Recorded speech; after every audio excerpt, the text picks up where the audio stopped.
Jason, what's up, man? Hey, buddy. How are you, dude? I'm doing really well. You're just rocking a lot of comic book t-shirts these Hola. days. I sure am. There's an error loading this app. Yeah, just close that one out. It has to do with the side things. Should I push cancel? Yeah. Oh, cool. Hey, everybody. Let me close this door behind me. Otherwise, got a situation. Yeah.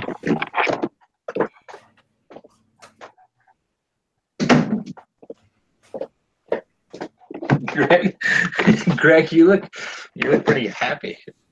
Me? Yeah. I was just making tacos, and the kind of on Fridays I work for my buddy has like a gourmet taco shop that's only open a couple days a week. And so on Fridays I work with them, and today he decided to use 10% of the proceeds and then whatever donations come in on top of that to pay off the negative lunch balance for both the Catholic and the public school systems in town. And the news got a hold of it, and Volume 1, the local arts and entertainment publication, got a hold of it, and it was so they're swamped, and I stepped away for the podcast. Perfect. Nice. So Good timing by us. I hope you're on TV later. I won't be. No, they didn't come yet. But Oh, All right, so I listened to it. I think it's pretty easy to splice. It cut out like halfway into my third thing. So I listened to it a couple times, so I know how to start it off. Okay. So after I do my third thing, then we'll hand it over to Bianca to do her third thing. okay. And Greg, you'll give us your third thing, and then Bianca will give us the order of it, and then we'll wrap it up. All right. All right, so we'll keep it I moving. think I only gave one thing that I remember. I talked about the pedal steel. Was I assigned a second one? Yeah, I think we just You said conversations with Greg, yeah. Oh, Yeah. okay. All right. Good enough. and then you get a third one. Yeah. Okay, that sounds good. All right. Sorry. So one of the best parts about listening to this album after having all of those conversations is that the album doesn't suck. Because you're really mad if you spent your whole life having conversations with somebody and they turned it into an album, and then that album was just terrible.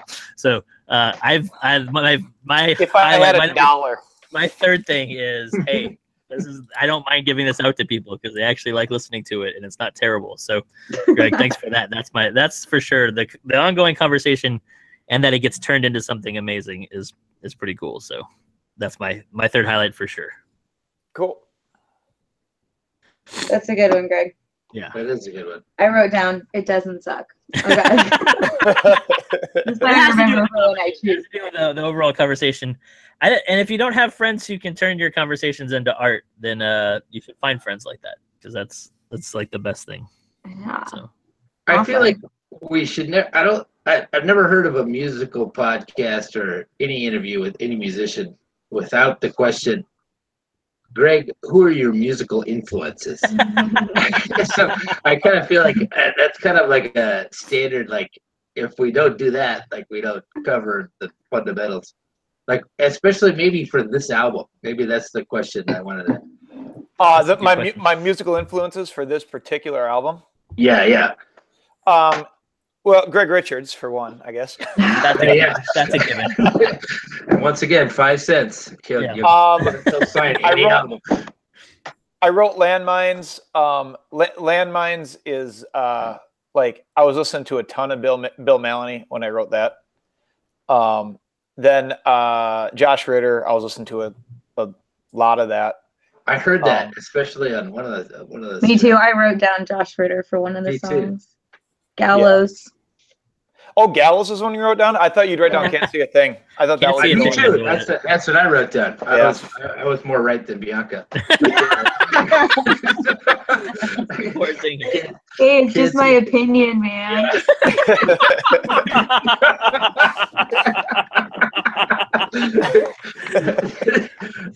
I guarantee a laugh out of the three guys in this podcast. All you have to do is quote Lebowski, and it's done. Like it's over at that point. That's so good, B. So smart. Mm-hmm. So, You get the most bang for your buck with Lebowski quotes. yeah. That's one thing that the album is woefully lacking is Lebowski quotes. Yeah. I also heard some Joseph Arthur. Do you know Joseph Arthur? I don't know him. Oh, No. okay.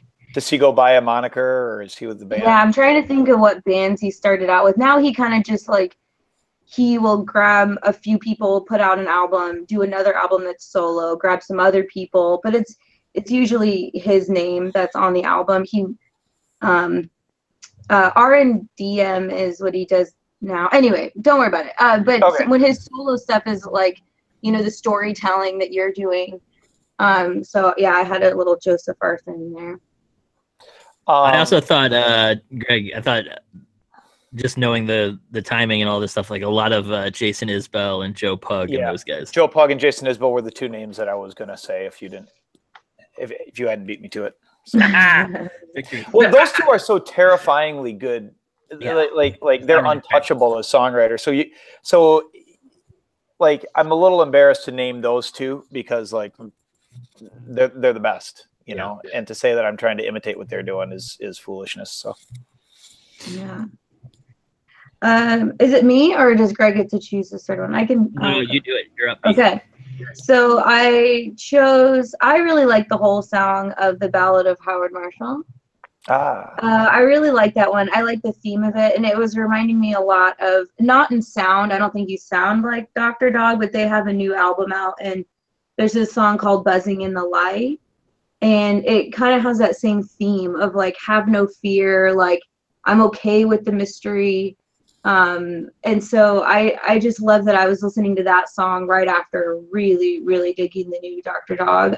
So I was like, oh man, maybe this is like a lesson I need to be like learning.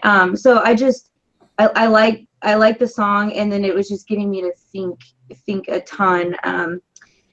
And theme, and I wrote down best ending. to build to the end of that song, I was like, boom, that was.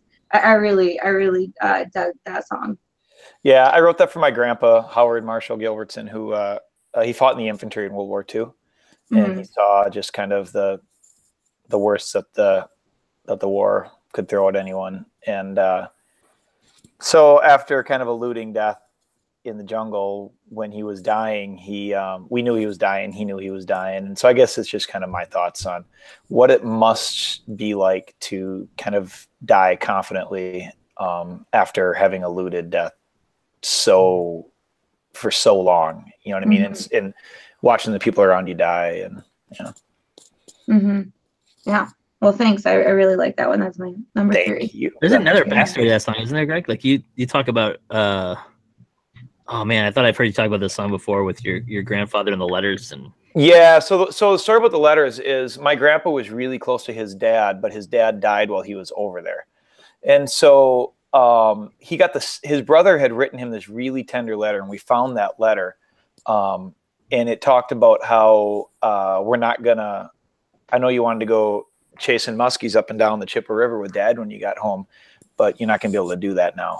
And my grandpa, the mail, being what it was at the time, he got the second letter first. That just assumed his dad's death. And so it was, since Dad's been gone, Mom's doing a lot better. And that really crushed him. So my dad, growing up, always told me that he figured my grandpa Howie just always wanted to go home and see his dad. Like death was always kind of a welcome thing for him. He was a good dad and a good grandpa and just a functional, normal human after all the BS he saw over there. But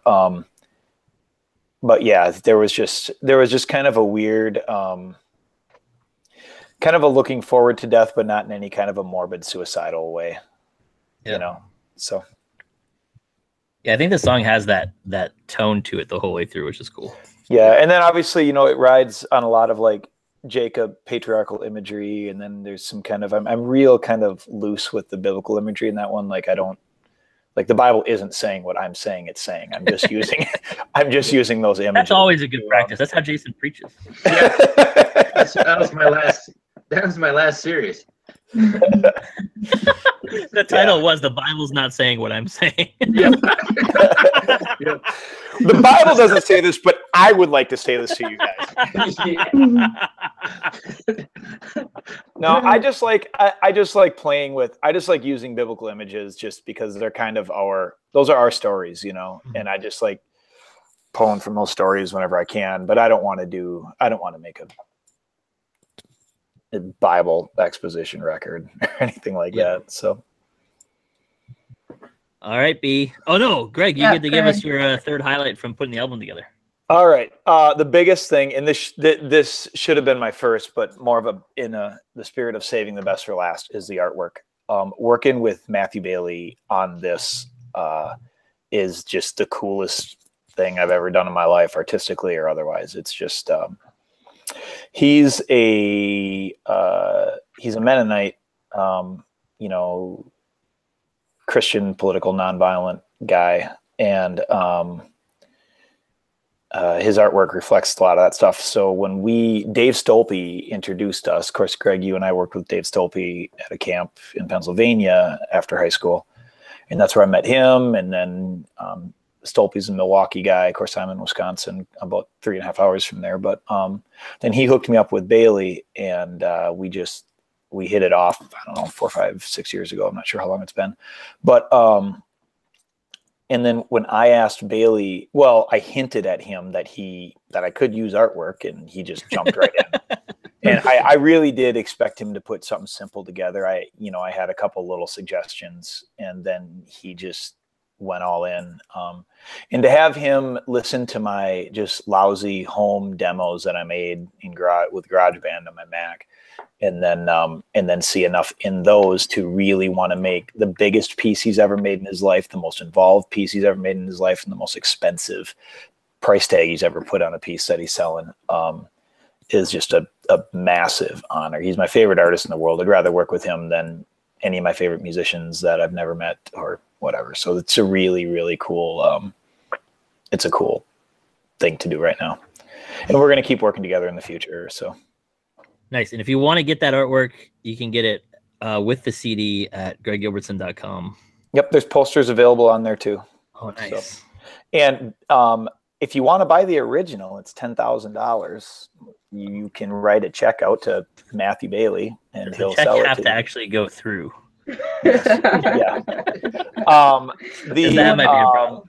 He also made a lot of different satellite work. So he when he was done with this, he wasn't sort of done with a lot of the imagery. So what he did is he made he's got like a dozen satellite works that only sell for like $250 or something, just so people can have an original without taking out a loan. And he's they can still send their kids to college. Those are available too. And if you email him through our website, through greggilbertson.com, you can get, there's a lot of cool stuff you can get visually right now to accompany this, not just both originals and prints, not just the audio.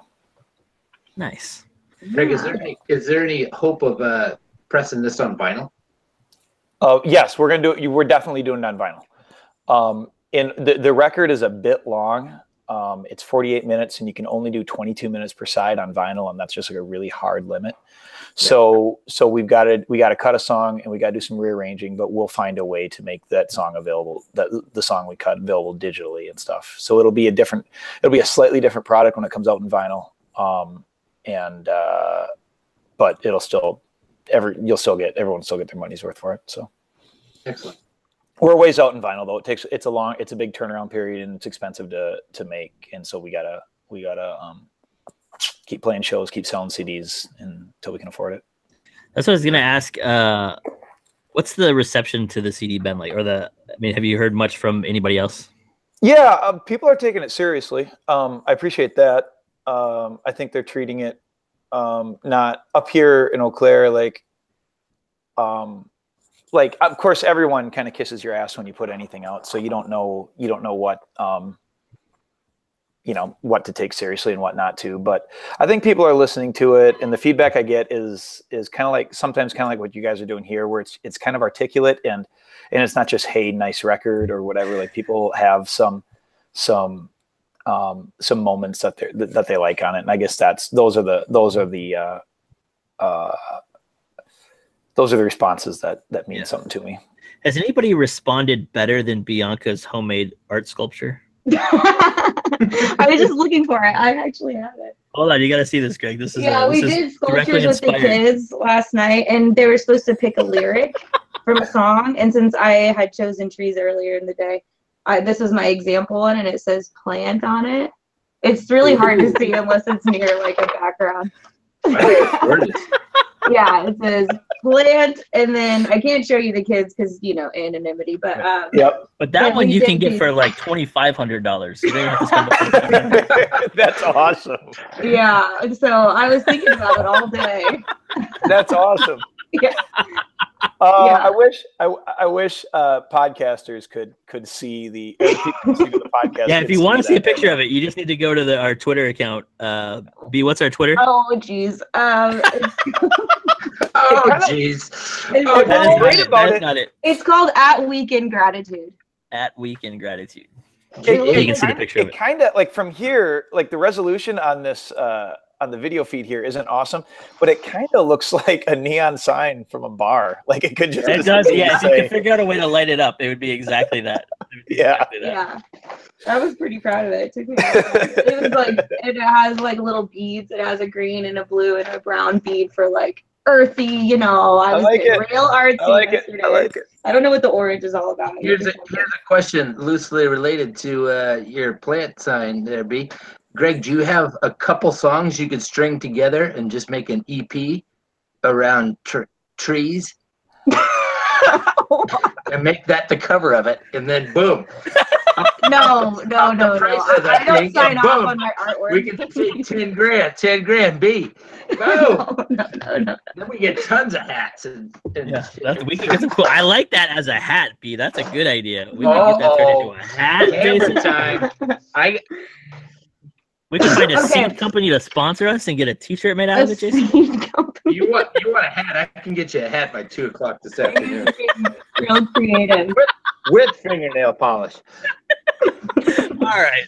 We've gone far enough on this one. Okay, I'm gonna choose my 5, and I tried to mesh some people's together, so we're kind of all winners here tonight. Oh, great! I would say we all had something to say about landmines, so that'll be one of the 5, no particular order.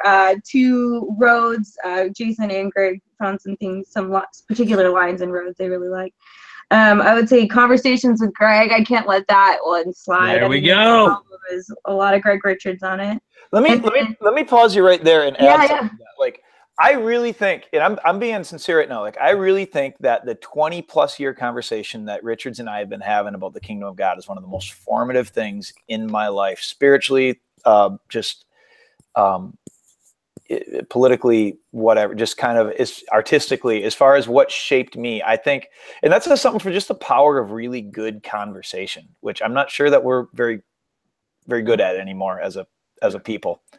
But that just, it's been this continual conversation where we just kind of pick up where we left off, and for 20 years or something, right? I mean, it's been. Yeah, it's since terrifyingly. It's 95 or something. 94.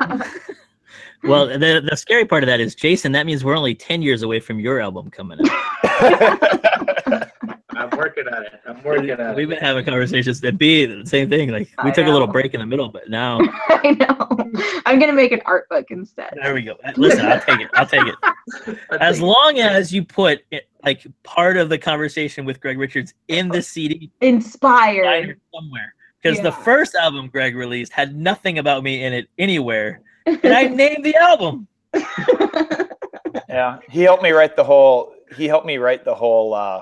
Like liner note description, kind of like the "Welcome to my record" kind of paragraph in there. I didn't put him in there anywhere. Not a lot of it's his words. Just that's what this podcast. Just nowhere, no credit or nothing. Yeah, that's all right. He wrote a book I never read too. So. Greg's not what we call a reader. Okay. Number 4 is Greg Richards saying it doesn't suck. So Greg is very appreciative of being a part of this album. I very much am.